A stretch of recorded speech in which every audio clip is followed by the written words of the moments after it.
Calling to order the House Election Finance and Government Operations Committee. And Representative Altendorf, have you looked at the minutes? I have, and I move approval of the February 26th committee minutes. Thank you. Any discussion? Seeing none, all in favor signify by saying aye. Aye. All opposed, nay. Minutes are approved. Would the author of House File 484 please go to the testifier table? And I noticed that Mr. Wagner and Mr. Foster, if you also wanted to proceed to the two chairs next.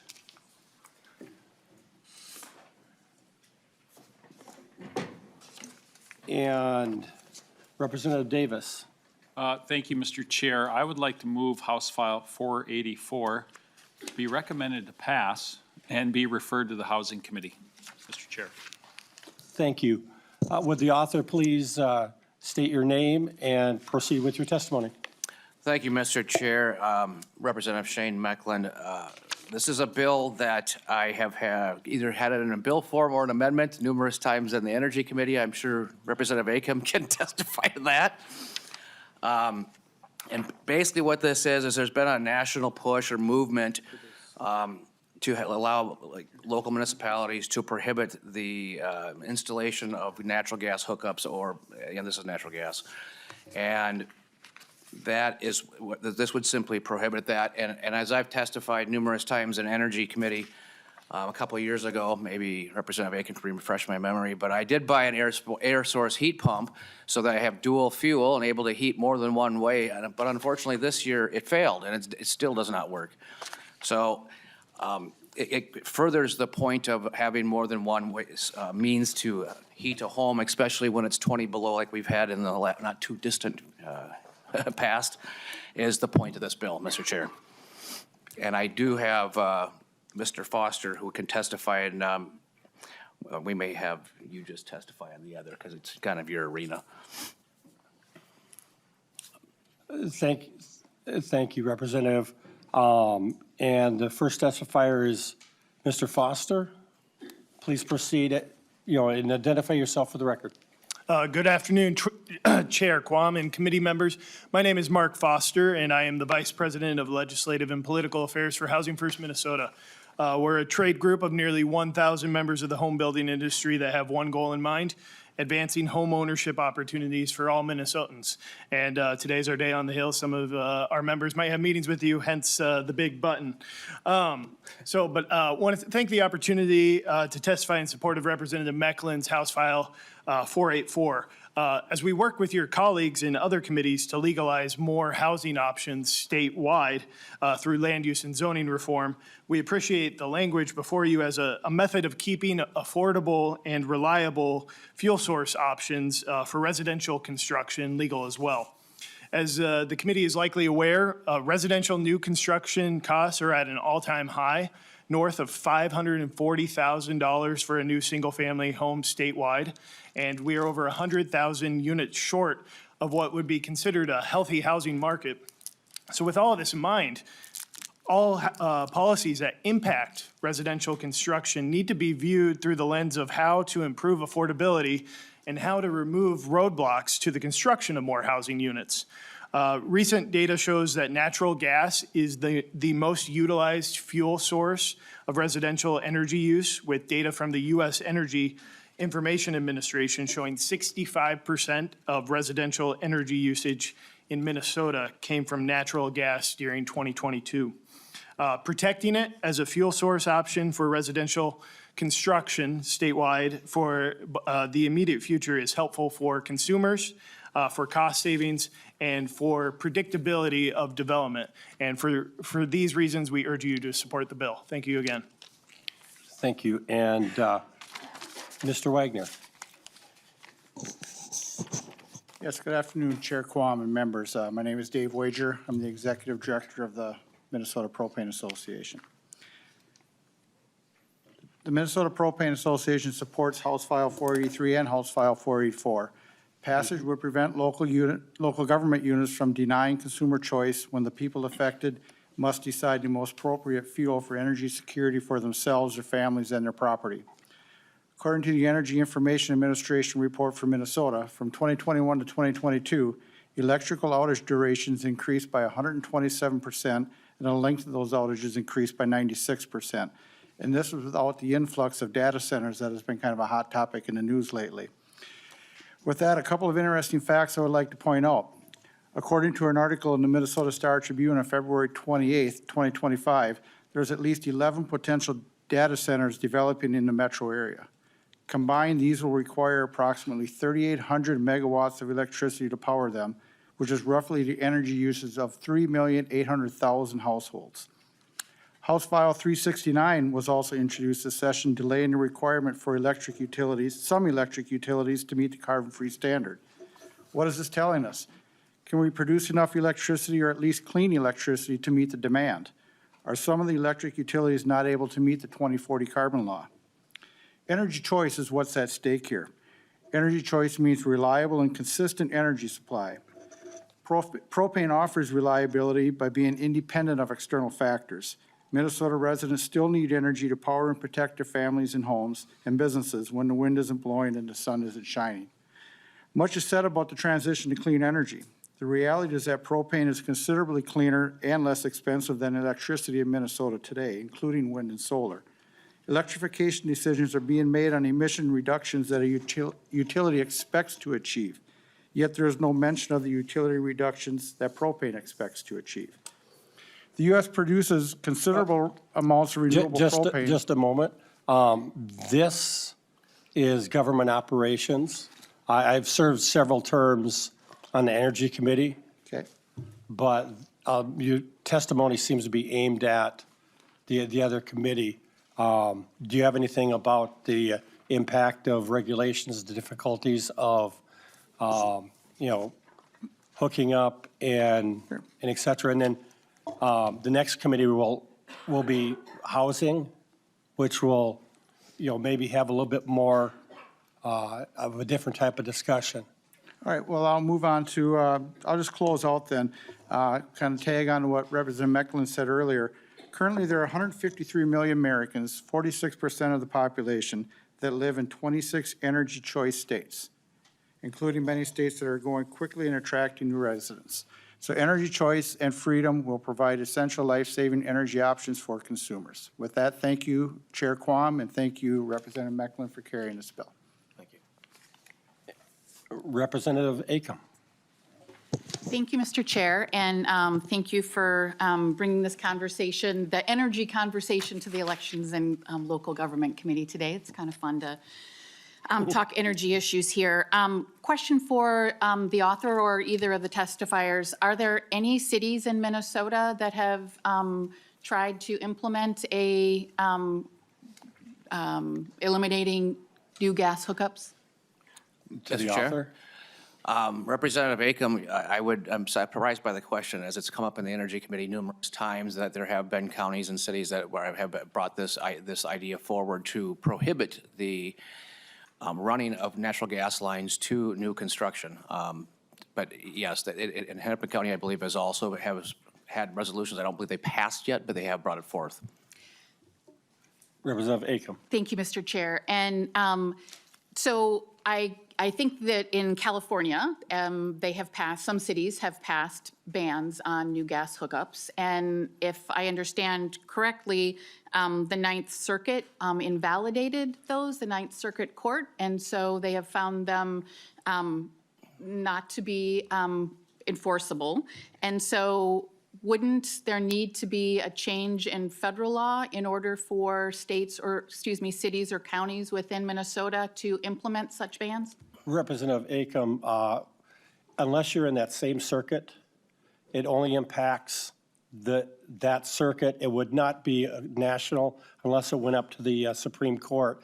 So your question really doesn't have validity unless it became a Supreme Court and then or a federal law was passed, because oftentimes the determinations are restricted to that district on different issues.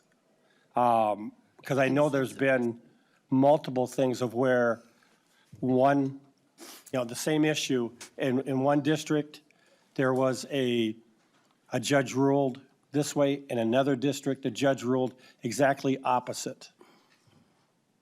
And so I don't want the author to have to, wait till you get to the Judiciary Committee for such questions. Oh, so it's But- going to go there. Is this going to judiciary? I'm This so is glad to going- hear that. This is going to housing because the main subject area and topic has to do with housing. And I'm not sure where the next one is. If there was a judiciary thing coming up, if that committee asked, I'm sure they would. Did you have a follow-up question? I did, Mr. Chair, thank you. And I bring up the Ninth Circuit only to recognize the precedent that's been set in that there aren't cities or counties in Minnesota that have done this. I think that a couple of the comments that were made by the testifiers about affordability and also by the author informing us that his air source heat pump hasn't been working, which is unfortunate. Mine's been working really well, so I could get you a good name of an electrician who can maybe come help you out.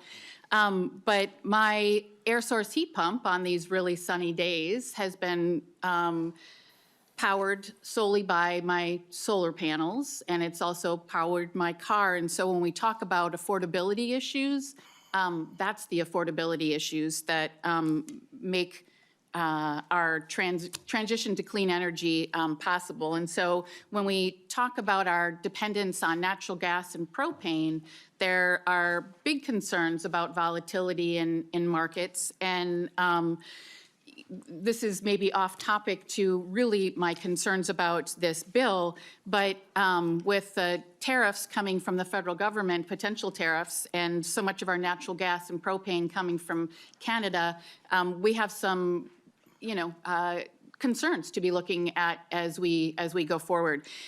My concerns about this bill really lie in that the issues around utility hookups should be talked about at a local level where you have the closest connection with your elected leaders who can be responsive to communities' concerns or interests.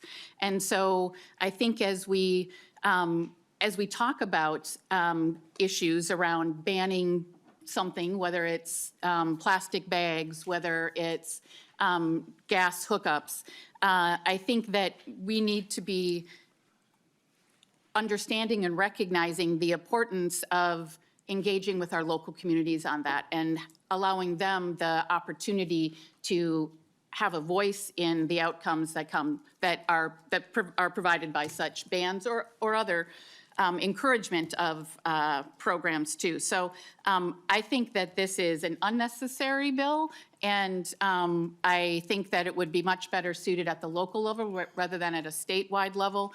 And so for those reasons, I would encourage my members or our members on this side to vote no.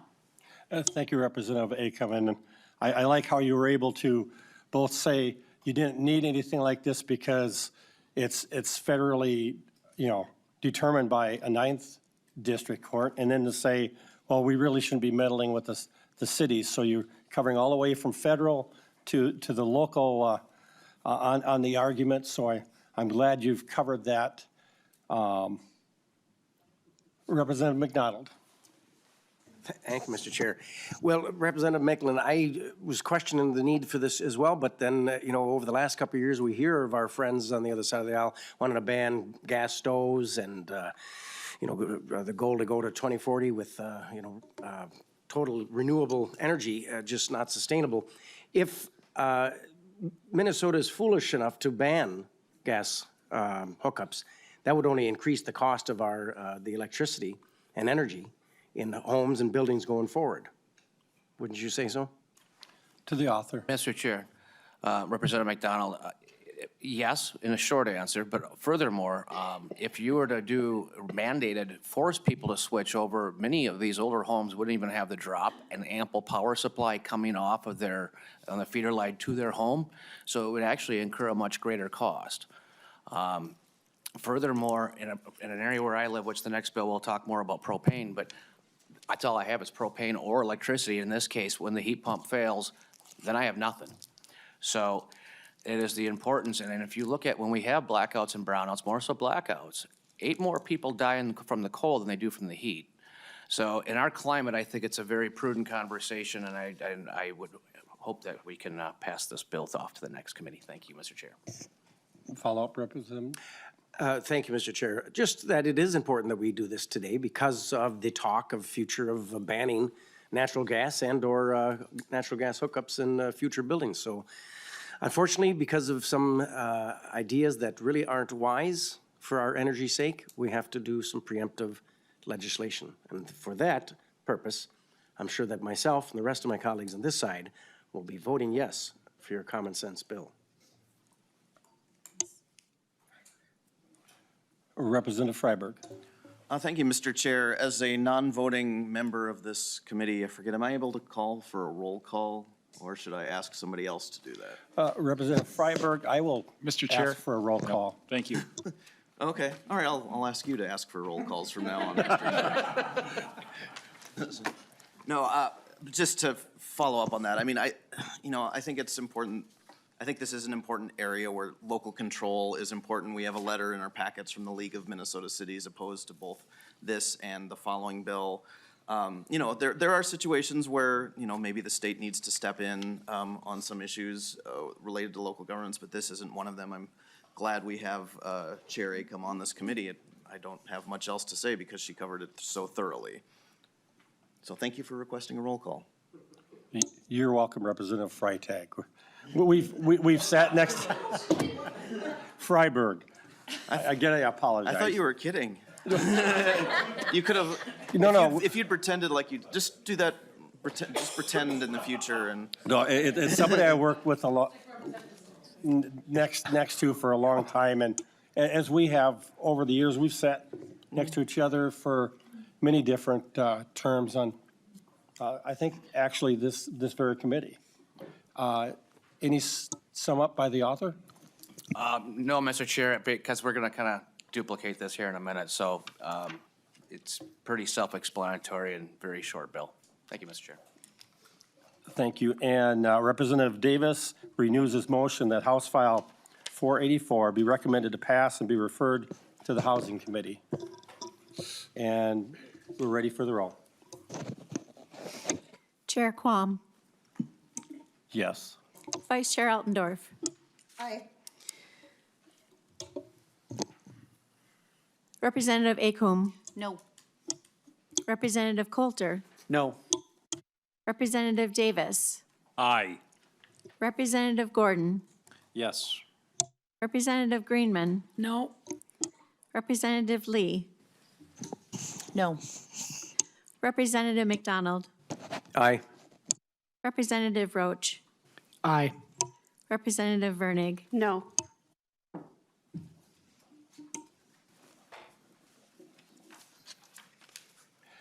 There being 6 ayes and 5 nays, the bill passes and is being re-referred to the Housing Committee. And to the author on the next flavor. Thank you, Mr. Let me first, Representative Davis, you had a motion? Oh, no, Representative Gordon had the I'll motion. take that one, Mr. Chair. Thank you very much. I'll move that we move HF 483 be recommended to pass and be referred to the Housing Committee. And author, please proceed. Thank you, Mr. Chair. Well, much like quite a bit of discussion we just had, this simply includes propane and also grandfathers in. As I previously stated, we don't even have natural gas available on the road that I live on. I am the proud customer of the Propane Association people, or one of their affiliates anyway. And again, this is becoming a much bigger issue because our energy demand is going up exponentially, and I believe Representative Acomb knows exactly what I'm talking about. There's going to be a significant amount of demand coming with the data center movement. And on top of that, the trend of people buying their EV cars, like Representative Acomb's, it also factors into this, but to limit the means and the ability for ways for a person to heat their home is of great concern, and we have seen this in many communities throughout the nation where this has become a popular thing. And we actually, if you look back to 2012, 2014, somewhere in there, there was a significant push against that of outdoor wood-burning furnaces. So I am simply bringing House File 483 forward to make sure that consumers have choice and we are not doing undue harm to restricting the already or causing more harm to the very significant shortage of home building that we already have. And to the testifier, please introduce yourself and testify. Chair Quam and members, I'm Dave Voyager, Executive Director of the Minnesota Propane Association. The testimony I have is basically the same one I was giving earlier. I can just add a couple of things. And the Mid-Continent Independent System Operator reported to the Minnesota House of Representatives Energy Finance and Policy Committee on February 17, 2025. That report stated that increasing risk and complexity is going to require significant transformational changes to our grid markets, operations, and technology. One example they stated was the potential for long-duration wind droughts. In January and February of 2020, there was a stretch of 40 hours with essentially zero wind. They stated that long-duration wind droughts could occur again. Also, that current storage solutions are helpful for short-term but not long-term wind droughts. Now, I remind you, and we mentioned it here already today, that these happened in January and February, and we just experienced 2 extremely cold January and February. Now imagine going through those 2 coldest months of the year with only one source of energy. So that's what I have for you today. Thank you, Chair Quam and members. Thank you. Representative Coulter. Excuse me. Thank you, Mr. Excuse me. Thank you, Mr. Chair. I'm going to take a sort of a similar tack, I think, to what Representative Acom did earlier.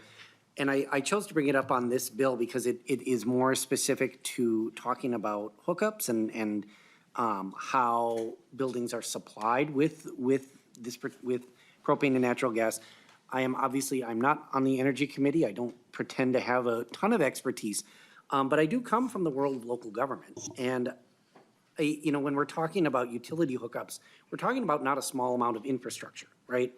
And I guess I'm wondering why, when we're talking about land use and infrastructure like that and utility maintenance, things that are all done at the local level, sort of sidestepping the debate on different forms of energy, I could think of any number of reasons why local governments may want to regulate infrastructure and hookups and that sort of thing. And one thing, for example, as I was thinking about it, there are, outside of sort of usual ordinances and that sort of thing, there are temporary ordinances that cities and other local governments can pass for any number of reasons that we may not be able to think of here. And so I guess my question really is, when we think about it through that lens, when we think about ensuring that local governments can sort of, even maybe for a short time, effectively manage their zoning, their land use, their infrastructure, their utility hookups and so on, I guess I'll just put it the way, I can't think of a better way to put it. Well, why is this a good idea? I mean, why should we not, why is it so critical, given what we've already heard, that we not allow local governments to sort of work in their lane in this way? To the author. Mr. Chair, Representative, we see that sometimes people may have their own political ideology or agenda. At the end of the day, this is about keeping people having choices, keeping affordability, and making sure their homes are staying warm on our coldest days. And actually, I'm not quite familiar that any local government maintains any of the infrastructure that would either be the gas companies, the natural gas companies, or the propane companies. Actually, I maintain my own infrastructure called my own propane tank, unless I lease one of theirs, but I own mine. So I don't know where local government has to maintain any of that particular infrastructure. As a builder, I'm responsible to put that into the ground before I build the house, on the developing side. So I'm not familiar where local government has any maintenance costs or decisions to make on maintain local infrastructure, if that answers your question. Representative Coulter. I guess we don't need to sort of go on with this. I wasn't necessarily referring, I maybe wasn't clear that I wasn't referring necessarily to this sort of specific infrastructure. But, you know, I mean, there's a reason why you gotta call before you build, right? And, you know, we know that pipes and so on run under city streets and all manner of other things. That was more the point that I was making, is that I mean, cities engage with infrastructure, whether or not they, and I use cities because I was on the city council, but local governments engage with infrastructure in any number of ways, whether or not they're responsible for providing the direct maintenance. And so I think, to me, that is sort of the real concern here, is that, you know, we're all kind of for local government, for local control until we're not. But I think in this particular instance, because we are talking about, like I said, often land use and certain other forms of infrastructure that local governments do maintain, that this, you know, I just don't see the need for it, and I'm not sure it's a good idea to take this route. So, thank you. Did the author have a comment, or? Yeah, thank you, Mr. Chair. I would say to that, since it wasn't really a question, but anytime you run a utility, I don't know if you've ever run a utility, but yes, we do have to dial before we dig to go for one call. However, there is right-of-way set aside for the main thorough runs, and then we branch around the property depending on where we have to go. So that land use has already been set aside. So there you go. Representative Acom. Thank you, Mr. Chair. I appreciate the continued conversation, and I'm really glad, Representative Mekeland, that you brought up data centers. And I think that we recognize the important industry that's coming forward and looking at Minnesota for their locations. And I think we're also hearing around the world that this is an industry that is changing quite rapidly, and a lot of innovation and technology is coming. And so while there are estimates certainly about the increase in demand and the increase in load, that's kind of uncertain. And so I think showing interest and having a completed project are, you know, two very different things. And so I think as the data center conversation continues, and I'm so glad that the Public Utility Commission ruled as they did on Friday, recognizing the importance of needing a certificate of need for backup generation, and just ensuring that we as a state who prides our access to water and clean water and the environment as a whole recognize the importance of robust environmental review on data centers. And so I appreciate you bringing that up, and I do appreciate your work on that. I appreciated that we went and toured the data centers together to be able to see firsthand what some of these things might look like. And as I also appreciate that Mr. Wagner brought up the MISO report that we had in committee. And you may also remember from that report that they deemed that Minnesota is the most reliable state within the MISO territory. And so while there is not room for improvement, certainly there is always room for improvement on reliability for sure, Minnesota is doing a pretty darn good job. I will say, you know, I think that Representative Coulter talked very well about the importance and need for having local control on issues like this. And I honestly feel like this is a solution looking for a problem. And so don't laugh at me. But I do. And so it fit. But I think that similar to the last bill, I would encourage that we vote no on this bill. Thank you, Mr. Chair. Since I noticed an excellent testifier that sat down in the audience, I did want to make sure that there weren't any persons in the audience that did want to testify. Seeing none, we'll go to Representative Lee. Thank you, Mr. Chair. So I think there was a lot of discussion about utility companies. So just curious if the author has consulted with utility companies about this bill. Would the author wish to address that? Thank you, Mr. Chair. Well, I have the head of the propane right next to me, so And also, this also ties back to affordable housing, and that's where a lot of this is coming from. And as we've seen over the last several years, the push for forced electrification. At the same time, we're also now in a point where, while Representative Acom pointed out that MISO did say that Minnesota is in the best condition within MISO, NERC also said MISO is in the worst shape of all the rest of the operating systems, thereby meaning that we're not, NERC did put that out there. So, that being said,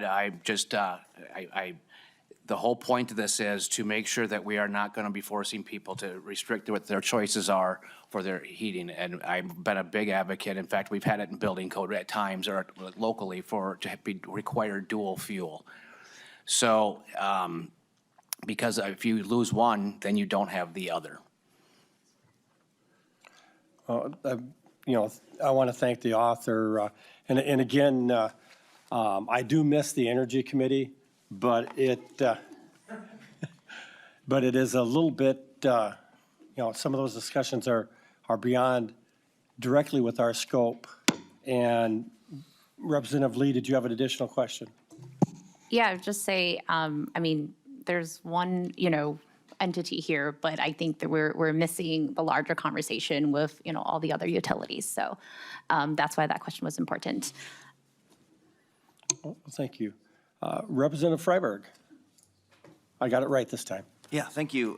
Could you request a roll call, Mr. Chair? Mr. Chair, I'd like to request a roll call vote. Seeing that a roll call has been requested, Representative Freiberg. Thank you. Freitag out.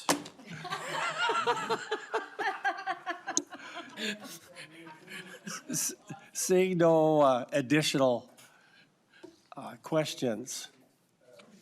Oh, no.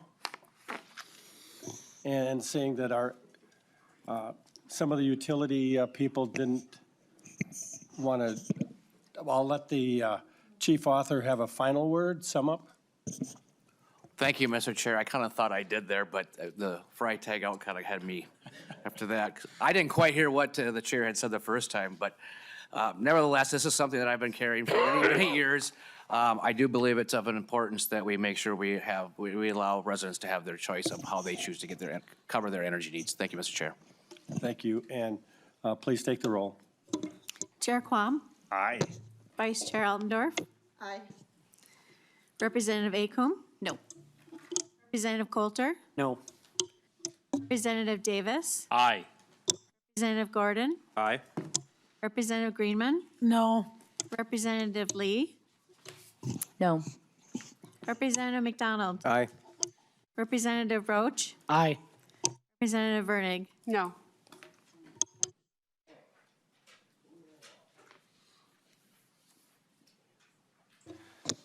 Seeing there are 6 ayes and 5 nays, the bill is passed and will be moved on to the Housing Committee. And the gavel's getting heavy, so I'm going to pass it on. And I will be going to testify to, 3 bills.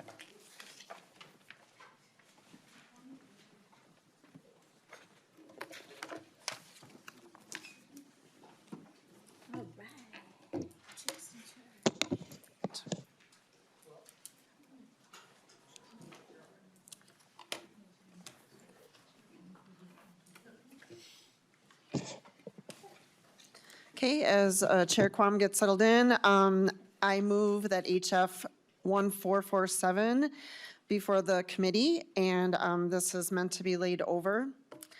Chair Quam, if you want to speak of your bill and the DE1 amendment. Thank you. And the basic premise behind this bill is to try to have some information. Oftentimes, I hear people saying that there's outside groups, outside entities that are getting involved. And so someone came and said, we'd like to have some transparency to see where this money's coming from. And so that was the intent of the bill. And I believe that I'm going to move, there it is. the DE1 amendment to get the bill in the form that the author would prefer. Thank you. All those in favor? Oh, sorry. Representative Freiberg. Thank you, Madam Chair. I know this committee has a 24-hour rule. I see the timestamp on this of 5:22 PM yesterday. I mean, I understand it's a technical amendment, so I'm not going to raise a big stink, but I just thought I'd get it on the record, and at some point, if we want to do something similar on this side, you've been very accommodating so far, so hopefully we could be as well. Chair Quam. Thank you, Representative Freiberg. Yeah, what happened is there were discussions some hours before this, that something was discovered for technical correction and a cleanup. And so that's why we performed this DE. And it's been nice that, this committee, at least so far, we work together pretty good. And we understand that, things happen. And I appreciate your agreeing to the reasonableness of getting it in the format which the author would prefer. All right. Oh, Representative Freiberg. A related question, which I just thought of, since this is a DE amendment, I know our side had a few amendments to offer as well. Will those amendments be in order to the DE?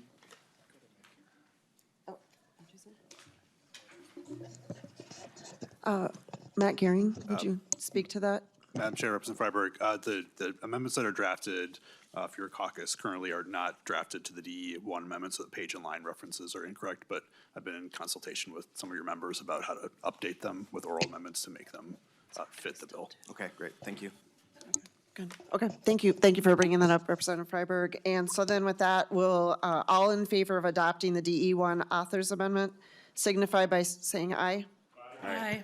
All those opposed? All right, and then we'll move on. I think there's some amendments. Or Quam, sorry, Chair Quam, do you want to speak to the bill first? Well, first I want to say, since this is being laid over for possible inclusion, a lot of the technical or nitty-gritty things can be, worked out, especially if we discuss the intent of the amendments, so that, if something on the fly is not landing quite, technically correct, I don't have a problem with sitting down and trying working this out. Again, this was meant to provide for more transparency. Oftentimes, there may not be any issue out there, but if there's not transparency, people wonder. And you often get discussions and things that, call to question our process. And the more light we can shine on with maintaining reasonable privacy, I think helps to avoid misconceptions, misunderstandings, and arguments over things that really aren't there. I look forward to hearing and discussing the amendments. Thank you, Chair Quam. And then we'll move forward with amendments. I believe Representative Lee, did you want to go first with yours? Sure, I can move the A1. So I think because we've adopted the DE one, then I don't know if it makes sense to do a verbal amendment on this, or to just note that the line reference on line 1.2 should not be line 21, should be line 10. Let's go to Matt Gehring. Madam Chair, that's correct. So the technical correction here is line 1.2. The page and line reference should be page 4, line 10 to match the DE one. Great, so I know we adopted the DE, and we didn't quite go through how the DE is different from the bill, but this amendment simply would add an appropriation to the bill to make sure that the enforcing agency of this bill would get adequate funding for any staff work or any, systems that the CFB might require. Like the author mentioned earlier, this is a problem for, both sides of the aisle. We want to make sure that voters and residents across Minnesota, continue to believe in the integrity of the system. And so, I think for us, this is a good start. I think we'd want to work on this in a bipartisan way, but also just want to make sure that the work that's done is actually funded. So that's what this amendment does. Chair Quam. No, I understand the intent, and there's not I haven't seen any fiscal note coming back yet. When I look at the newest software that's been utilized for the treasurers, where they're entering the information for all contributions, that it's going into a database, and at Motorola, when I managed metrology area, I also did some database query generations. So having the database and the software set up the way it is, it would take very little time to be able to generate a query. I used to do that in probably about an hour or two for a much more complex set of databases. So I'm not sure it would need much additional outside work to do that, because I really enjoy the improvement they've done. I think it was just this year they rolled out that new software, so even an elected official could run it. Thank you. And Representative Freiberg, you had a question? Yeah, I see Mr. Sigurdsson in the audience here. I'm wondering if he could just come up to the table. I did reach out to him prior to this, just knowing this bill was coming up. I'm not sure if the DE changes anything for it, but at least that the bill as originally introduced would require legislative candidates to report right now we only have to report people who give more than $200 regardless of where they live. This would require them to report contributions in any amount if they are outside of the legislative district. I have a treasurer for my campaign. Sometimes he enters the data, sometimes I do it, so I'm fairly familiar with how it works. And there's not a space in there for putting in the software for putting in which legislative district a person lives in. And it can be pretty complicated. Like there's, in my district, there's some mid-block legislative boundary differences and so forth. And I know Representative Greenman has an amendment coming up that I think is going to get at this issue as well. But I guess I'm just wondering, would there be a cost to the Campaign Finance Board to do this? Perhaps Mr. Sigurdsson could speak to that. Okay. Thank you, Mr. Sigurdsson, for joining us. And if you could state your name. Thank you, Madam Chair. Jeff Sigurdsson with the Campaign Finance and Public Disclosure Board. I appreciate the question. It really depends on the expectation of the legislature. If the data entry screen could have as little as a modification where the treasurer or whoever is doing the data entry would indicate whether the individual or association was located within the district. But if there was a concern that that wasn't sufficient, then there could be also a linking of the application to, for example, the LCC has on the legislative page a place where you can put in your address and they'll tell you which district you reside in. To have a background check on all addresses to determine the amount of disclosure required on the report. Frankly, the fiscal note I got on Friday, I would want to talk to my IT staff on that. I'm assuming it would not be real significant, but there would be a complication there if the expectation is that again, the CFRO application is deciding whether or not the person resides within the district. Thank you. Representative Freiberg.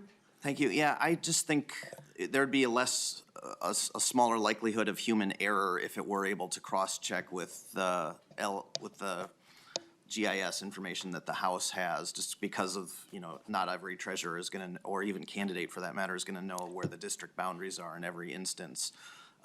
So, I mean, I understand the goal. I think it would be better if there were potentially an appropriation there to account for a cost, and I think it would be better if it were done in a way that there was some greater certainty on it. And I see Chair Quam has his hand raised. Chair Quam. Thank you. My treasurer passed away this past year. Sorry to hear that. And so I became familiar with the data entry software being utilized. And in fact, all contributions are entered into that system. So there wouldn't be, we'd have to add additional.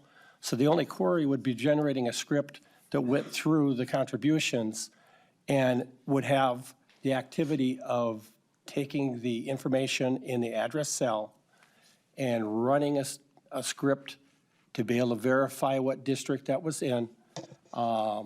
Again, that's the type of thing that, 20 years ago, I would have done in maybe an hour or two, because, and with the systems we've got now, it's pretty easy to generate.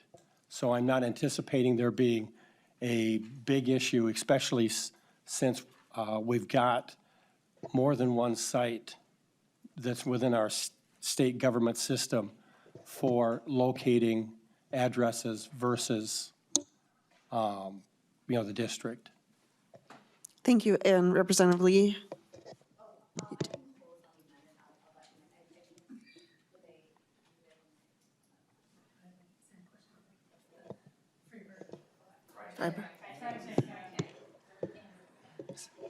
Representative Lee, if you want to close. Yeah, so I'll just close. But before I do that, I guess I wanted to note that, this committee gave the CFB money to develop this new software. And so, it's my understanding that when you modify these things, we have to pay more money to a contractor to modify it. And so I'm just curious if a fiscal note has been requested or, if we can answer that question. My understanding of the fiscal note has been requested, and my understanding is if you've got access to the database, you wouldn't have to touch the software that is entering the information into the database. You would be generating a query in that database for that. You'd have to also maybe have a script to be able to take, extract the address, ping over here, and you'd get it's equal to or not equal to. It's not a complex thing. So you wouldn't have to modify. You could do a modification so that you'd already have that done so there's another field in the database, but that wouldn't be required. At least that's how, my background indicates the ease at which you could perform this activity. Representative Lee? Thank you, Chair. Yes, but if I'm reading the DE correctly, we're asking for this new report, and so somebody at the CFB or a contractor would have to make this change, right, to show this new data on the reports that candidates file. Is that consistent with what the understanding of the bill is for the author?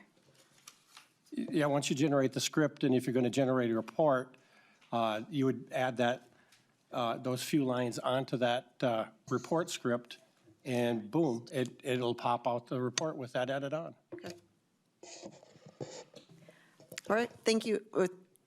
Representative Lee, you still had another question? Yes, so I'd like a roll call on this, and also just to point out, I don't think there is staff at the CFP to write the script, so we have to pay someone to do it, and that's why I'm requesting a roll call on this. Thanks. All right, thank you. With that, there's a roll call that's been made. Okay. And then all of those, okay, I'm sorry, you can do the roll. Chair Quam. No. Vice Chair Altendorf. No. Representative Acomb. Yes. Representative Coulter. Aye. Representative Davis. No. Representative Gordon. No. Representative Greenman. Aye. Representative Lee. Aye. Representative McDonald. No. Representative Roach. Representative Vernig. Yes.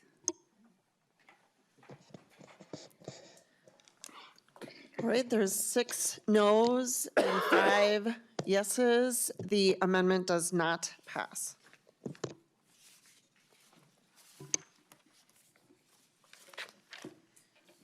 Representative Greenman? Thank you, Chair Altendorf. And I just mentioned, I have one of those amendments that sort of, we can accomplish what we intend with the A3, but there is a line item because we now have the DE. So if, maybe I could have Matt Gearing explain how to accomplish this with the current bill in front of us, the DE. Yep, and we'll And then I hand can it over explain to, what it yep, is. Gearing. Madam Chair and members, so to accomplish the concepts that are reflected in the A3 amendment, in the, what is now the DE1 amendment, what I would suggest is an oral amendment on line 1.21 of the DE1 to delete the terms, or delete the phrase area to be represented by the candidate and insert state. So the effect of this change would be that the principal campaign committee that's reporting this additional information would only be required to do so if the individual does not reside in or the association is not located in the state. All right, Representative Greenman. Thank you, and I appreciate that. This is a simple amendment. I actually share the value of both transparency. I think when we think about, and if the concern, which I think was expressed, is out-of-state contributions, what we're talking about is small dollar contributions at this point, under $200. Anything over $200 already has to be disclosed. My concern with the language is just, and we've talked a lot about this, Minnesota has proudly has a part-time legislature. We have campaigns that in other states, people spend tens of thousands of dollars at Congress, I think probably hundreds of thousands of dollars on compliance, paying treasurers, all of that stuff. In Minnesota, it sounds like both our chair and our lead may do some of their own treasuring themselves. And so making sure that we have a system that works for folks. My neighbor is my treasurer. She's an accountant, but she's never done anything in politics before. So she knows how to keep track of the in and out, but may and doesn't spend a lot of time looking at the district lines. I'll say this is after redistricting. I have a few folks who are giving contributions of like $5 a month, and they were in my district until 2022, and then would no longer be in the district because the lines moved, in this case, 1 block. And so I think not everyone is blessed to have the experience with both technology and systems that you do, Representative Quam. What this would do is say, and I think it would be administrable by our treasurers, because it's very easy for a treasurer to look and say, this is a contribution from a $5 or $10 or $40 contribution from California or from Texas or wherever. It's much harder to be able to say, okay, I need to pull up a map where I can see block by block, does the district cut off here? Maybe advocates from your city or your county that may be divided are going to give you resources. Maybe just somebody who likes you, who saw you on a Planned Parenthood or an Action for Liberty. One of those two things, lots of other groups, but maybe they saw you at a presentation and they wanted to give you $5 or $10. A treasurer who is a volunteer, who's already taking the couple of hours a week to enter in information, it is a huge burden to have them look up individually. I think if we wanted to do this, we should do what Representative Lee, I think, was alluding to, which is we should make sure that there is a tool on the Campaign Finance Board website that does what you said, which is makes it easy for the treasurer, but that obviously would have a different cost. And so what this would do is say, if our concern is we want to make sure that campaigns are fueled by small donors in our communities and in our state, a state line is a much easier administrable line, and that's all my amendment does. Thank you, Madam Chair. Thank you, and we'll go to Chair Quam. My understanding is that because of the deleting of 4 legislative and statewide candidates, there is some definition or confusion in with that change. I just heard about that today. I have no problem with trying to, we're laying it over possible inclusion. I have no problem with trying to make sure we get the verbiage right and making sure that this is part of our discussion if the, it gets included in a bill. Representative Greenman. Thank you, Chair Altendorf. And I think this is the challenge with, if you look at the new language, it actually doesn't impact the legislative or statewide candidates because I think you're redrafting.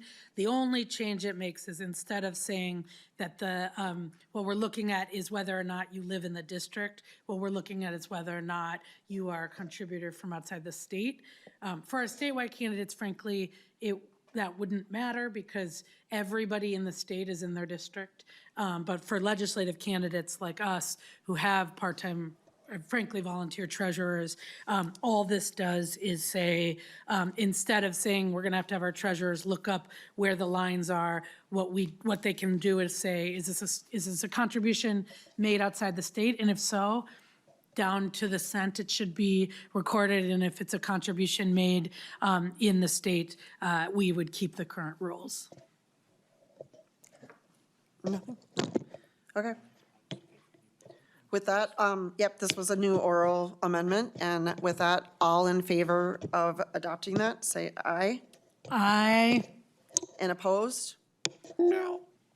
Nay. The amendment does not pass. Just, we have one more amendment, or? No? Madam Chair, I believe that the amendment was made redundant by the DE. Got it. Okay. Thank you. Is there any further discussion on the bill? Representative Freiberg. That's fine. One thing I just thought of, but didn't really, I know the bill is being laid over, so maybe this is something you can think about as it moves forward, but this would expand the list of people whose names and addresses are getting disclosed. There's a lot of people who make contributions right now, some frankly who may make in the amount of $199 just because they don't want their address disclosed. And I mean, there could be reasons you want to disclose those, like if they work for a company with, with business before your committee or something like that. But there are situations though where they might be part of the Safe at Home program. They might be, have a restraining order. They might be concerned about stalking or something along those lines. And I think there may be situations where we want to preserve the option of people not disclosing their address. Have you thought about that issue, Chair Quam, or is that something you're interested in looking at as this moves, if this comes forward at a later stage after being laid over? Chair Quam. Secretary of State has part of the activities is to prevent the address of, somebody who is needs to have it not public. That's already shielded through activities. My intent is to have it just so you know how much is coming from out of state, out of district, that type of thing. I'm fine with not having the names visible. And if we want to, in the final language, so the report, all it will come out with saying is, for this House district, contribution to this candidate, 80% were in district and 20% were out of district. I mean, I'm fine with that because, again, this came from people wondering if somebody was messing around because all this money flowed in there. And to me, if you feel it's good to have transparency, just knowing that this amount came from, and what we could do is also add adjoining districts. I'm in my third district. So if it's from people that you used to be, so anything that was adjoining you probably would include any past districts. I mean, we can do that kind of tweak because it's being laid over, and we can come up with a reasonable bill, because that's what we're here to do as a committee. All right. So I understand your intent, and I will work on, if this is possibly included, to address in a reasonable fashion. Representative Freiberg. Thank you, appreciate that. All right, and with that, HF 1447 will be laid over as amended for possible inclusion.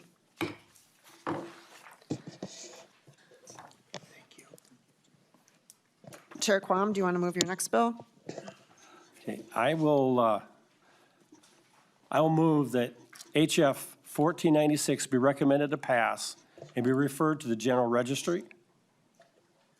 And basically, this came about because when we went with, permanent absentee ballot list,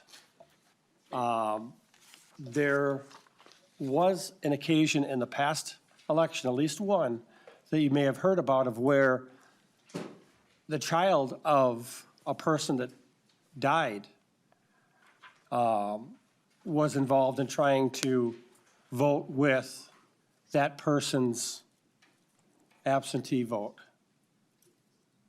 And it's pretty simple. We've got a system at the federal level that Help America Vote Act set up to where you can verify if a person died, if they've moved. In other words, verify that the registration is still good. And so that's what this bill is to do, is say, before we automatically send out a absentee ballot, that we go ahead and run it through a verification, make sure it's still good, and then we send it out. If it's not, then we have to look into that, as we should, anytime things are flagged as a bad registration. And if it could be fixed, then it can be sent out. But if it's, again, a deceased person or somebody that now lives in another state, then, we wouldn't be sending out the absentee ballot. So to me, it's a common sense thing to do. And I understand there might be somebody coming forward to. There's a testifier here from the Secretary of State, Nicole Freeman. If you want to take a seat and say your name.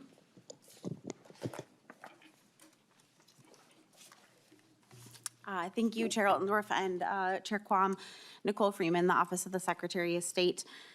So today, I just want to say we're here to talk on this bill, and we share in the goal of ensuring that only eligible voters are participating in our elections. It was helpful to hear sort of the impetus for the bill, Chair Quam, because I think part of our feedback is that those checks that you're talking about, they are happening, and those updates are happening on a regular basis. And so, as you all know, when a voter registers to vote, so before they even can apply for when they're registering to vote, which was about 95% of absentee ballots that were cast by registered voters. Their record is verified through either the Social Security Administration or the Minnesota Drivers and Vehicle Services data. And so this verification confirms the identity of the individual. So it confirms their name, their ID number, and the date of birth that they're matching up to those two databases.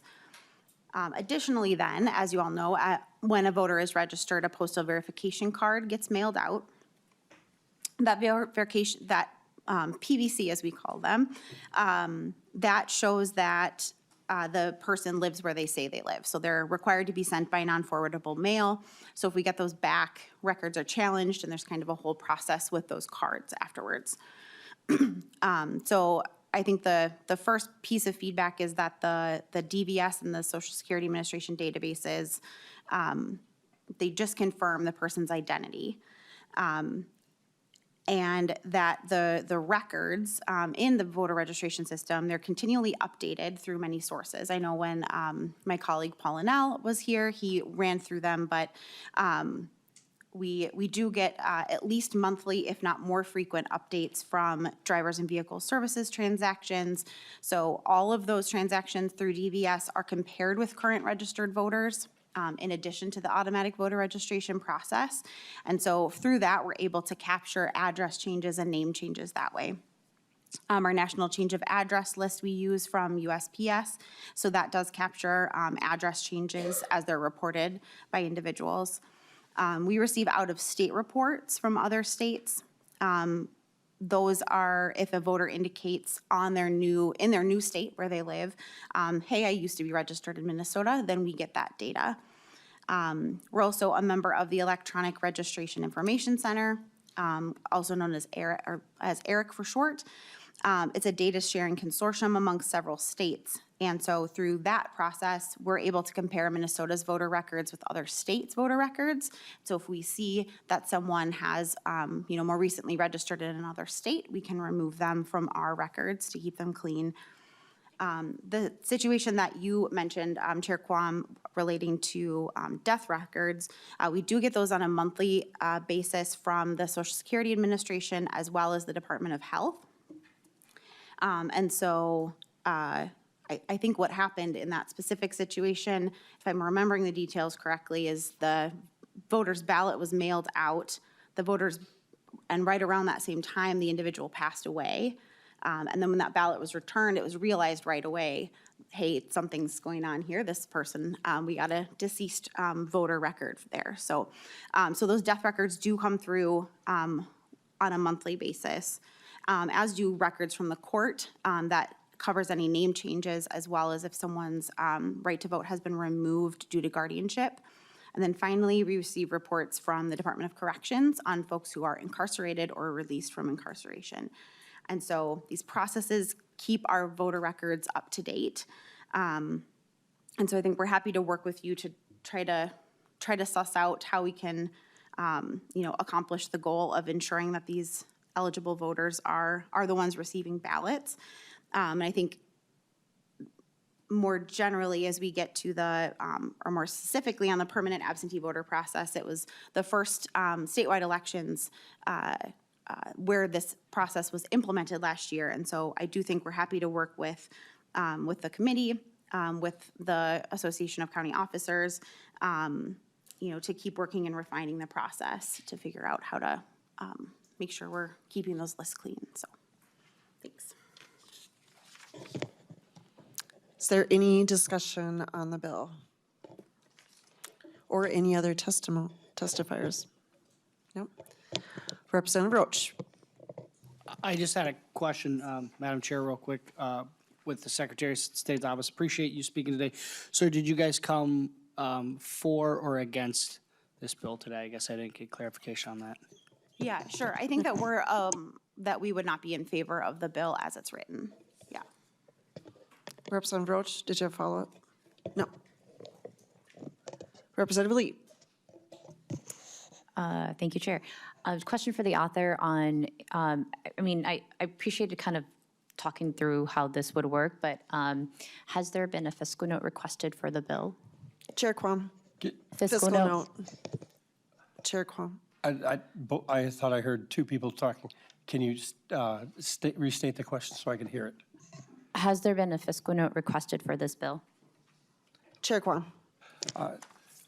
That I'm not sure, because this is a function that the Secretary of State's office should be doing verification before sending out materials. If you remember, I believe we had a presentation about the audit on, from 2018, 2019 timeframe. There were a couple of them, and that there were over 16,000 bad registrations that were not told to the auditors. So they had that second audit and then looked through. During that time period, there was also a letter to the Secretary of State what activities were done to verify those over 16,000 bad registrations were flagged by the federal system. And the Secretary of State's response was, it's the counties. So letters went out to 15 counties, the 10 largest, and additional ones to get geographic coverage. And the head of the County Auditors Association stated, well, we really can't do that because the database is fluid. And it just came down to, it wasn't done. And we're talking, at that time, the election was over 16,000. The next election was over 15,000. And then with the postcards is sent out, what I've been seeing for many, many years has been sampling of those postcards. So I haven't seen any confirmation that 100% of it's been done. So I think that there are some holes that have become visible. And then during the testimony that was given just minutes ago, I heard the words, if they indicate.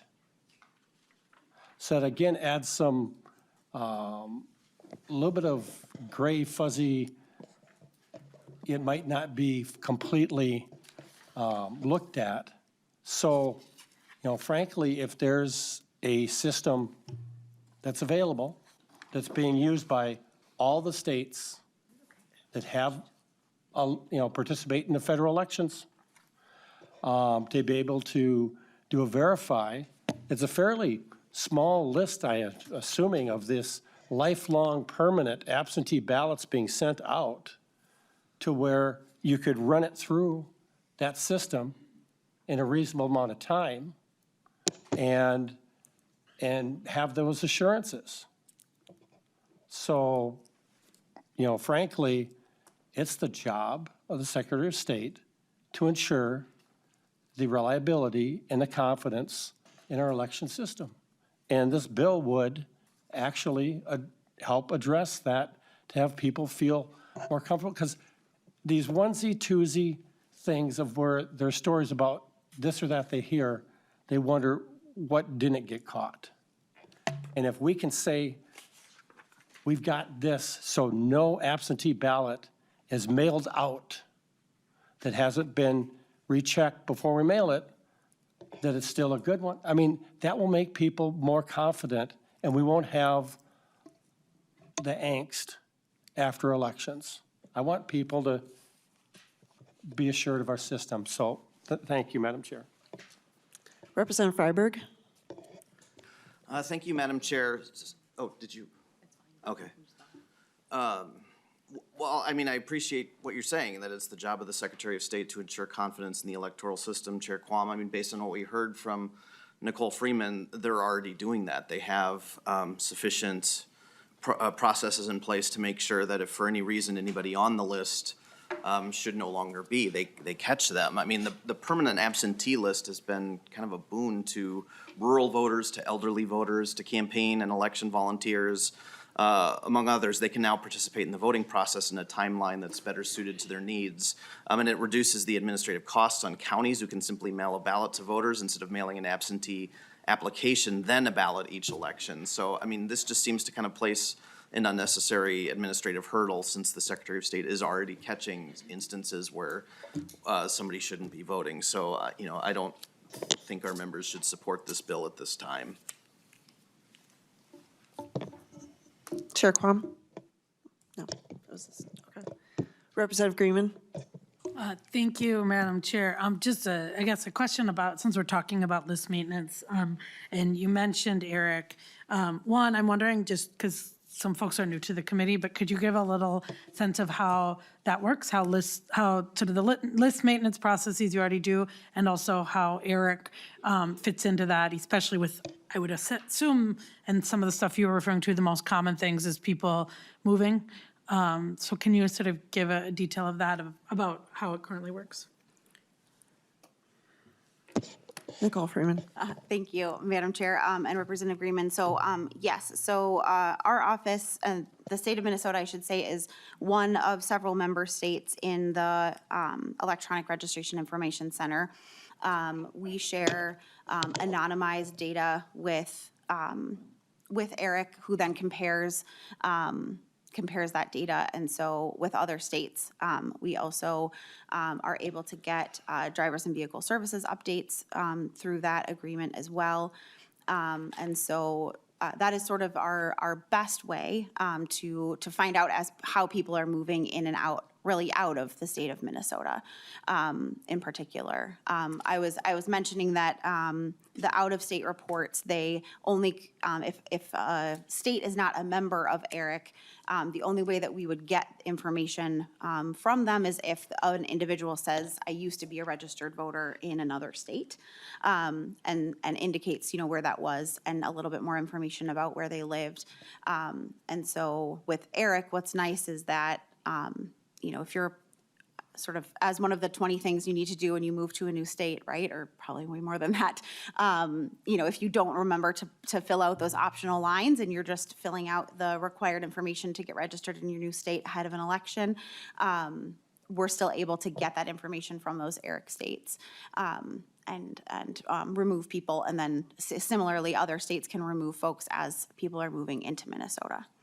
Representative Greenman. Thank you, Madam Chair. And for folks who don't know the history of ERIC, it's helpful. It was a bipartisan set of folks who were trying to figure this problem out, secretaries of state, about when you leave. Most people don't leave the state and say, one of the 6 things I need to do is tell my county auditor that I am leaving the state. We get death records and all of those things are much easier because they go, their death certificates filed, but when you move around, and I know a few states have pulled out of ERIC because of, I'm going to say conspiracy theories, but because of their own decisions. What is the impact of states pulling out of ERIC on list maintenance?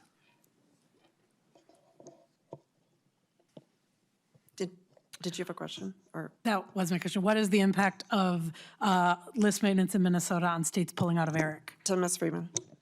Thank you, Madam Chair and Representative Greenman. So I think that what it means is that there's a few neighbor states close to Minnesota who have pulled out, and I think it just means that we are getting less information, and there are other processes, right, that we have in place, whether it's national change of address, but that doesn't capture everybody. And we have our annual list maintenance where if you haven't voted in Minnesota after 4 years, but ERIC really does help us get information much more quickly, right, and keep those lists up to date. Yep. Representative Greenman. Thank you. And just my last question, because I know we talked a bit about this in list maintenance in the last 2 years when we passed automatic voter registration. But one of the things we talked about was when folks go change their address on their driver's license, that then updates more quickly. So I'm wondering if you could just talk about, to Chair Quam's point, to the concern that particularly as people move, that we are making sure that the ballot follows them. Can you talk a little bit about how that change in law in 2023, or that was implemented in 2024, would impact this? Ms. Freeman.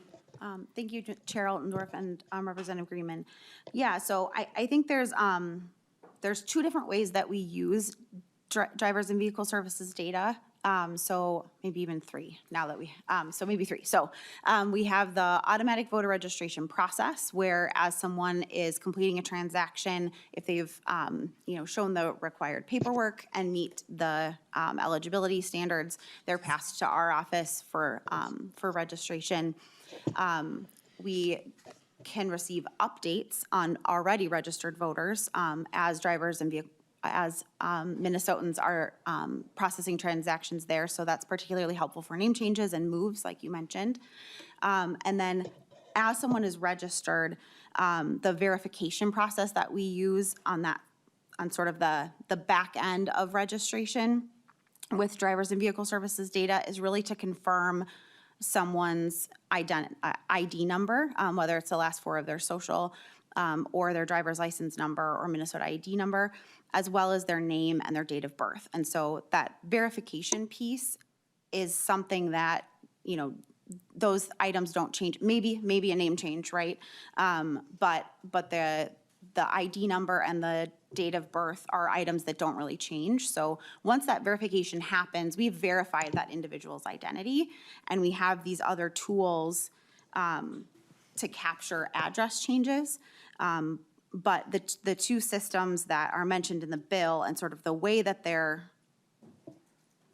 the way that right now our data interacts with them is really just to confirm identity through this process. And so once their identity is confirmed, whether those two databases don't confirm to us that someone lives where they say they live, we have a different process for that. So I think we're really open to conversation about how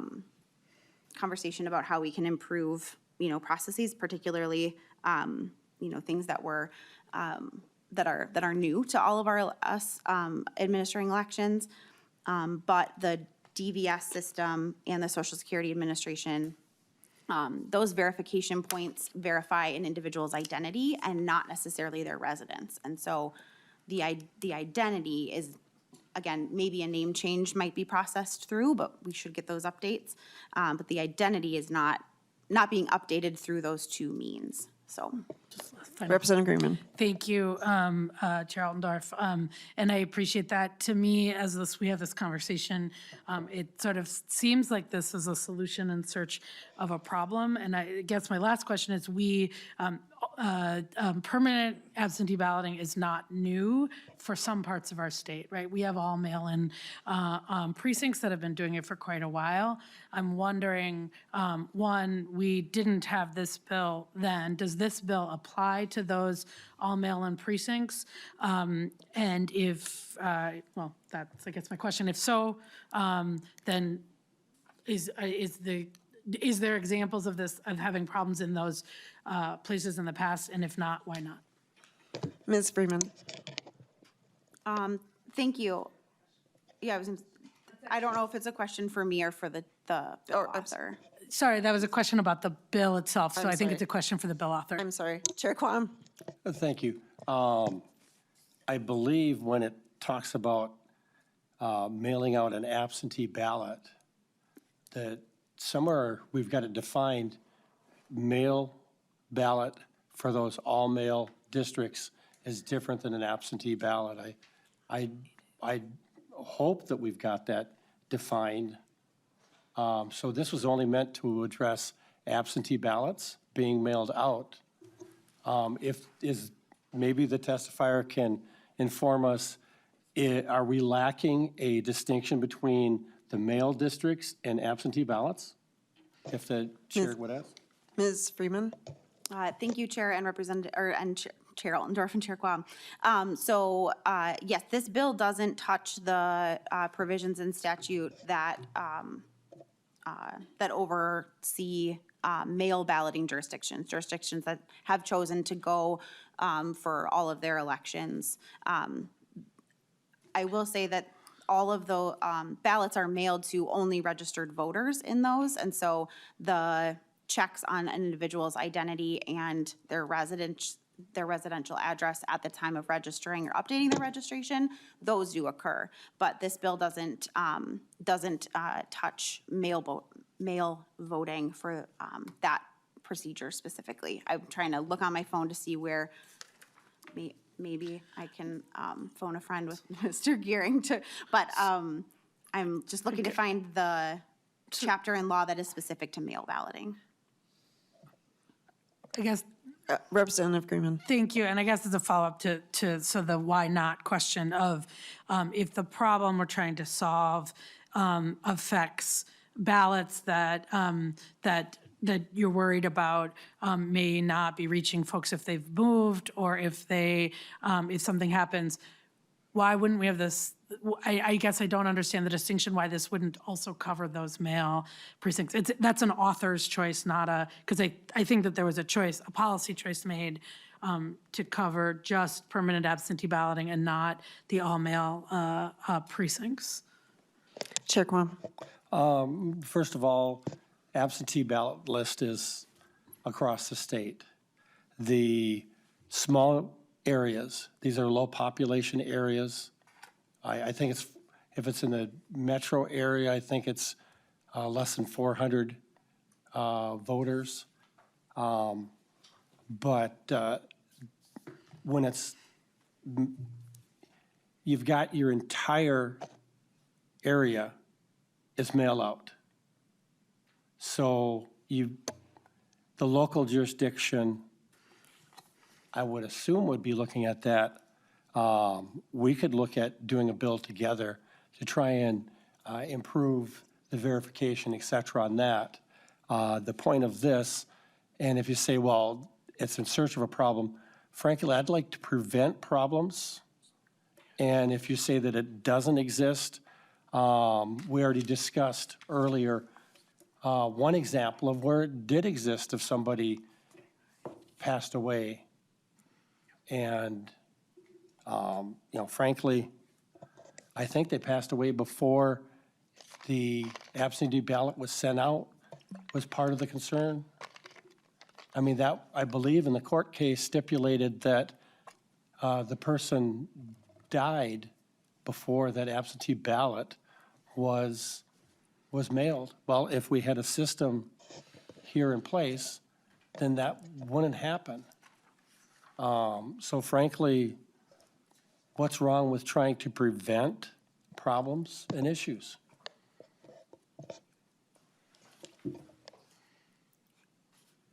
Representative Lee? Thank you. I'd asked a question earlier, and then I wanted to follow up and just ask Ms. Freeman. There seems to be an implication that the Secretary of State is not checking for people who've died, but we talked about using the Social Security system and ERIC. And so this is a question for Ms. Freeman, that I'd like to know, doesn't our existing system already check for when people have passed away? And isn't that checking with the Social Security Administration? Ms. Freeman. Thank you, Representative and Chair Altendorf. So yes, our system already, we receive monthly reports from the Department of Health as well as the Social Security Administration. Since they're monthly, right, there can be time delays on either side of things. But it is a monthly report that we run that is then shared with counties for them to process through to see if there's any, to see what voters might be matched up to those reports. Yep. Representative Lee, do you have a follow-up? Ms. Freeman, I have a question for you myself. So you're saying on the death records, once you have one, that the voter, the name is completely removed from the voter histories, is that correct, Ms. Freeman? Thank you, Chair Altendorf. So what happens when someone either moves out of the state or may have passed away, their record is moved to be inactive. And so I think you might be asking about if they would appear on a public voter list then. And the answer would be, once they had passed away, they would not appear on that public voter list. If there's a, feel free to clarify if I'm not remembering your question correctly too. All right. Thank you. It looks like that was all of our. Chair Quam, any closing comments? Okay. And with that, Chair Quam renews his motion to have HF 1496 recommended to pass and be referred to the General Register. All of those in favor, say aye. Aye. Those opposed? The bill passes. Chair Quam, if you want to move your next bill, HF 554. I would move that HF 554 be recommended to pass and be re-referred to the General Registry. And I have two technical, the first one is a completely technical amendment to get in the right form. I would move the A1 amendment, and that is to fix a technical drafting issue.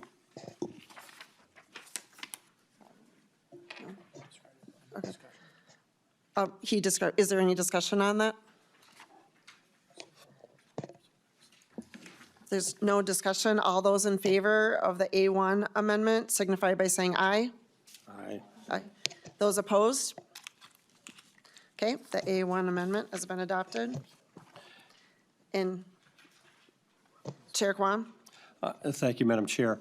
The A2, with discussions with city and county people, I decided on this one, which would basically small towns with populations less than 10,000 or smaller counties with populations less than 40,000 would not come underneath. And that would, I'd like to have this in to make the bill in the form that the author would desire. Okay, Chair Quam. Discussion, Representative Coulter. Thank you, Madam Chair, and I'm not going to put a huge stink up about this, but I understand sort of the prerogative of authors getting the bills in the forms that they would prefer. I do have an issue with this amendment, and I want to point out why. And I didn't think about this in time to pull up county populations, but for example, this, and I think I understand the goal of the bill, and we can get to that too, which is access and information broadly.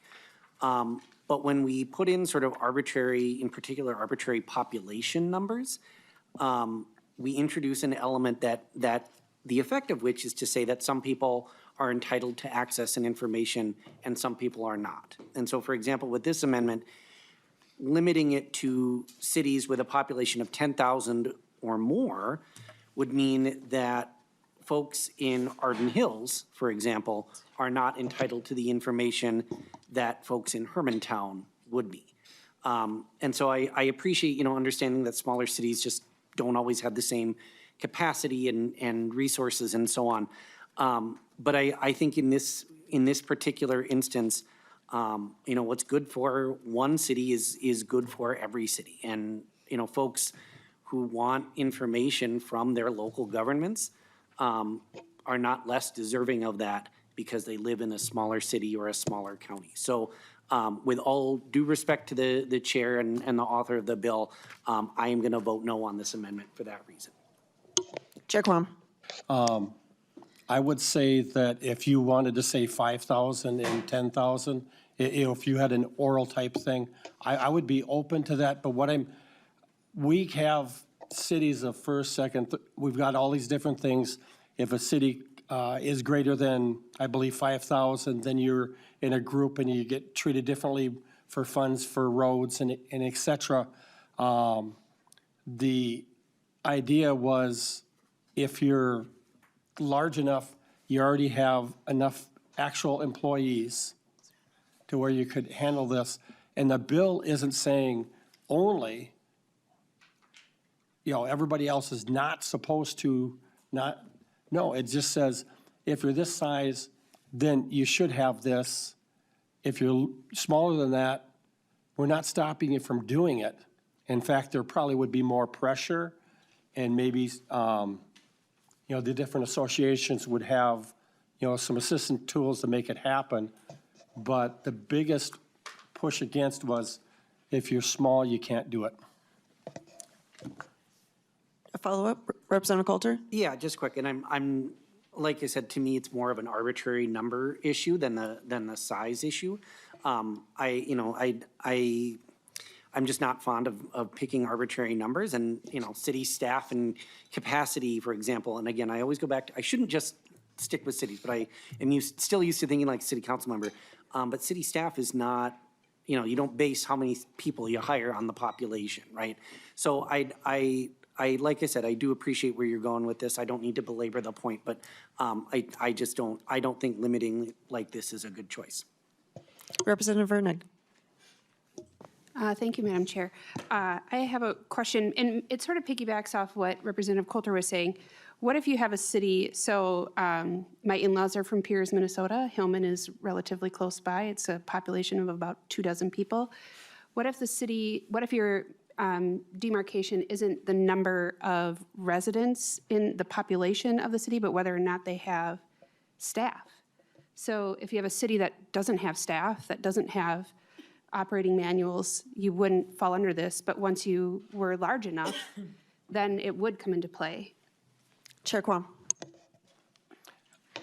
I do not think you would have a city with 10,000 people that did not have staff and wasn't basically required to do certain things by the state. So if you, it comes down to the fact, we can vote on this amendment, and if you bring up something different, I can do an author's amendment, like I offered here to do an oral, to adjust that. But to me, there has to be some sort of starting point. And so, Okay, it seems like the discussion is done then. Okay, all those in favor of adopting the A2 amendment signify by saying aye. Aye. All those opposed? And the ayes have it. And then is there any other discussion on the bill itself with the amendments added? Oh, I'm sorry. I don't have any listed, but are there any testifiers here? My apologies. Please state your name and the organization you're with. Thank you, Madam Chair. Representative Pierre Willett with the League of Minnesota Cities. You'll see a letter in your packet today with pretty much every local government group signed on in opposition. I'll briefly talk about why. We're grateful for the amendment, as it does, at least for cities, eliminate a large number of cities from the requirements, although there's still 100 cities within the state of Minnesota that would have to do this. This is a costly undertaking for cities to do. I mean, when cities are under pressure for property taxes, the rising costs of everything, keeping and retaining employees, there's a lot of pressure on cities to do many things, and also those things that they're doing are becoming more and more costly. I might ask the question what we're trying to accomplish with this bill. Cities work very hard to remain transparent and to have information they need on their website, automated services, instructional documents, trained staff, 311 systems, call centers. I think a lot of the bill's requirements are redundant of things that they already do, and I think we should leave it to the locals to decide what area of their services that they need to provide the information that they give out. It's kind of self-selecting. Frankly, citizens just need to ask, and local governments can provide the information they need. You know, this might be a case where, you know, we have a disgruntled person who went to their community and asked for some help, didn't get the help they needed, and that happens sometimes, but also perhaps didn't get the answer they want and want to require cities to do a lot of work on behalf of it. So we think that this bill is unnecessary. We think cities work very hard to make their information available to their constituents and really strive very hard to make sure that they are communicating well with their constituents. Providing services is what cities do. They are operational. You think about how many times both cities and counties touch people's lives every day. There are hundreds and hundreds of operations that they do. And to produce this kind of document would be, we believe, unnecessary. Thank you. Thank you for your testimony. And Representative Freiberg? Thank you. So, no other testifiers, I assume, or? I'm sorry, not that. Okay, just want to make sure. So just a couple questions. So first of all, aren't most of the documents that this bill would make public available under the Data Practices and Administrative Procedures Acts? Chair Quam. well, you know, for clarification, over 20 years ago when I was on the school board, any citizen came in and asked about a policy, procedure, et cetera, in the school, we had a 3-ring binder or several of them there that, here, that's where it is. Or you can go to our website. Any entity that has a decent-sized staff should already have everything documented for reference. So if someone comes in and asks something or they have to do something, here's the documented actual procedure. So there shouldn't be any repetition of, oh, we got to generate this huge document. Any decently operating entity of a reasonable size would already have that because that's what their people reference. And when they train new people, that's what they train them with and to. And so it comes down to, do people come in and ask? I don't have, now I've been here many terms, and I consistently have people emailing me or calling me because they can't find out what do they have to do for this, what's the procedure, or what's still sort of common is if in a larger entity, they come in and they say, they ask, and it doesn't seem quite right, so they call back and talk to someone else and they get a different answer. Well, to me, that indicates that their staff must not have what they ought to have is a reference of these are policies, procedures that we run by. I think the vast majority of the cities that would be, of these 100 cities, probably already have it, but there might be some that don't, and it behooves them to have it. It's not just for the citizens, it's ensuring that their staff and their new hires are doing the right thing. So I was shocked when I started in the legislature and I kept getting these calls and queries because I was used to standard operating procedure for our school district and the several others that were in ZED. This was already covered. And a lot of those school districts aren't that huge. So it should be standard operating procedure. And our citizens deserve to be able to go in and find out what the policies and procedures are. There is protection for law enforcement that we don't let bad actors see our game book, our how we do stuff. Chair Quam, we have 2 more people on, not to interrupt, but we have 2 more people, and we have about 4 minutes left. So Representative Coulter. Oh. Thank you, Madam Chair. Couple of hopefully quick questions. But the language, fee or assessments, I'm wondering, does that, does that refer to like the overall rate, or would that refer to, I think of, again, back from my city council days, each property is charged sometimes for a special assessment for road maintenance and so on. That could be different depending on property frontage and all of that. So would folks, if this bill were to become law, would folks be able to access individual property information about special assessments, for example? Chair Quam? If you've got a calculation for the special property assessments, then it's written there, and you'd be able to tell a person, this is how we calculate the assessment. If I want to put up something or do something, what would the fee be? And you would be able to see, according to this, by square foot or whatever it's defined, however you used to uniformly calculate and enforce, that's what they would find out. Representative Coulter? Thank you, Madam Chair. Okay, that's not what the bill says. I understand that's what your interpretation is, but that's not what the bill says. The other thing, frankly, that's a little worrying to me is that it specifically calls out child support obligations. Does that mean, is that the generic, it doesn't say here, is that the generic formula, or now suddenly is anybody going to be able to walk in off the street and find out exactly how much someone owns in child support? Chair Quam? None of these policies aren't written individually for that person, that person. A policy is standardized, and if there are interpretations or variabilities within that, you go by the policy to calculate that out. So if a city is randomly picking what they're going to have people do, that's wrong. But childcare and that type, or not childcare, child support and those other things are very contentious, and we need to be able to have it clearly stated so that if they don't have a clear policy, it's only going to make angry people more angry. So, you're going to calculate it, you ought to have something to be calculated by. And so if you can't share a general way that you calculate it out, and that's not per person, it's not individualized, then your city is not operating the way it ought to for the people. Representative Coulter? Very quickly, I don't.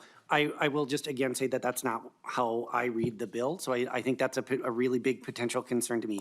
The last thing I will just say is that, we have heard from cities and counties and school districts that they are just drowning in Data Practices Act requests as it is. And, we can and should, I think, have a conversation about how to address that. But I see this really as only sort of creating more what may be unnecessary paperwork for staff that are already overburdened.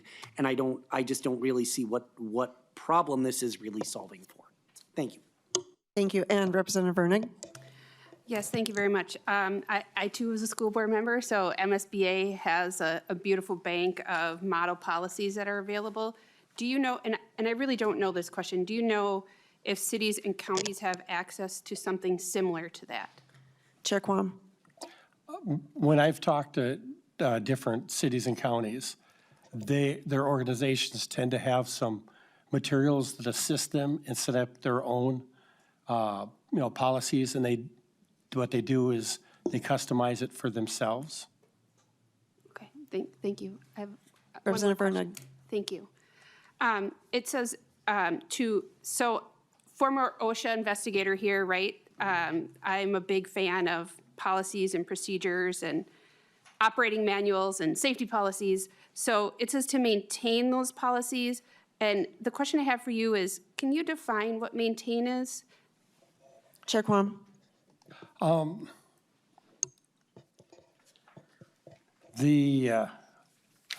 just got message that I have to change this so it goes to judiciary. So I was distracted on that. Can you repeat the exact sentence? Representative Vernig? Yeah. Could you define what maintain is? Maybe, for example, does that include reviewing and updating annually? Or I've seen a lot of really outdated policies and procedures, some that were before I was born, and I'm no spring chicken. So, could you define to me what you see as maintain? Chair Quam? If you update and change something as a governmental body, then you update the statutes, you update your policies, your procedures. I thought that was how to operate. So that if you don't change the documentation and policies that you're doing to include what you just changed, that's incompetence. Representative Vernig, we need to finish this up. Just thank you. A final comment, or you're done? Oh, sorry. And Representative Freiberg, were you done? Or you had a final comment? Okay. I believe. We do need to shut this down, so. Yes, because Rep. Freiberg cannot make the motion, I'd like to request a roll call vote on the amended motion to re-refer this to judiciary. Okay, thank you. So with that, we'll take the roll call. Well, I would like to renew my motion that House File 554 as amended be recommended to pass and be re-referred to the Judiciary Committee. All right, and we'll take the roll call.